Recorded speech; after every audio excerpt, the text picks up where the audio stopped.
In a white village where dust clung to every footstep and hunger lived inside many homes, there was a girl named Uzoma.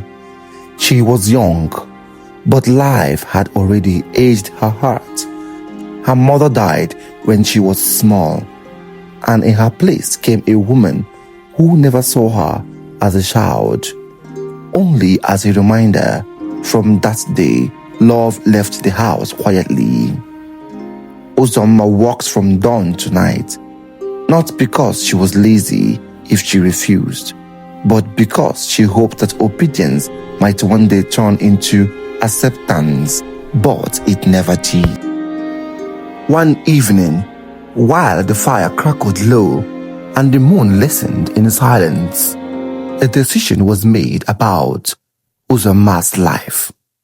She was to be married, not because she was ready, not because she was loved, but because she was convenient. Her father agreed without looking at her face. Her stepmother smiled because a burden was finally leaving her house. Uzoma heard everything, and in that moment, something inside her cracked quietly. When Uzoma realized she was being forced into marriage with a man everyone called poor and useless, a man from the northern part of Nigeria, she cried, not loudly, not dramatically. She cried the way people cry when they know no one is coming to save them. She begged in her heart more than with her voice, but her father's silence answered her louder than words ever could. That night, Uzoma understood that some homes only protect the strong. The man she was given to was called Sani. He wore worn clothes and carried no pride in his steps. The villagers laughed at him, pitied him, and dismissed him. But when Uzoma looked at him closely, she noticed something strange. He did not look desperate. He did not look bitter. His calm unsettled her more than poverty ever could. The wedding came quickly, quietly. No music, no joy, no blessings spoken from the heart. Uzoma was handed over like a forgotten item, and her stepmother watched her leave with relief in her eyes. As Uzoma walked away from her father's house, she did not look back. She already knew there was nothing behind her. Sani's house was small and empty, but it was peaceful. Uzoma lived there like someone waiting for disappointment. She did her duties and spoke little, guarding her heart carefully. Every night, she slept with unanswered questions and quiet tears. And every night, Sani watched her carry pain she never created.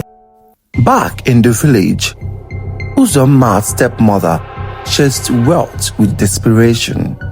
She believed riches could erase shame.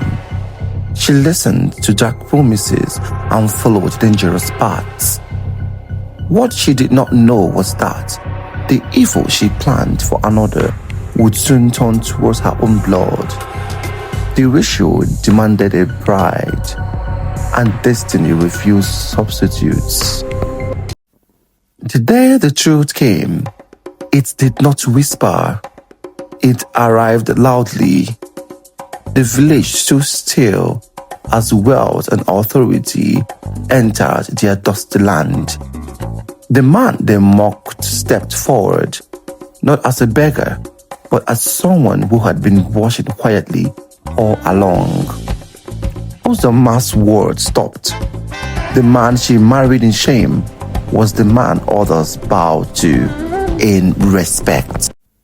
In that moment, Uzoma realized something painful and beautiful at the same time. She had not been rejected by life. She had been redirected. The marriage meant to punish her had saved her. The man meant to humble her had honored her. When Uzoma's stepmother realized the ritual had taken her own daughter, her screams echoed through the village. The same hands that pushed Uzoma away now reached out in regret, but some lessons arrived too late. Uzoma did not rejoice, she only understood. Uzoma stood beside her husband, no longer broken, no longer small. The village saw her differently now, but she had already seen herself. She was not the girl they threw away. She was the one who survived their plans, endured their cruelty, and still rose with grace. And so the story remained, whispered from one village to another. Be careful who you despise if they're suffering. They may be walking towards their destiny meant to humble you.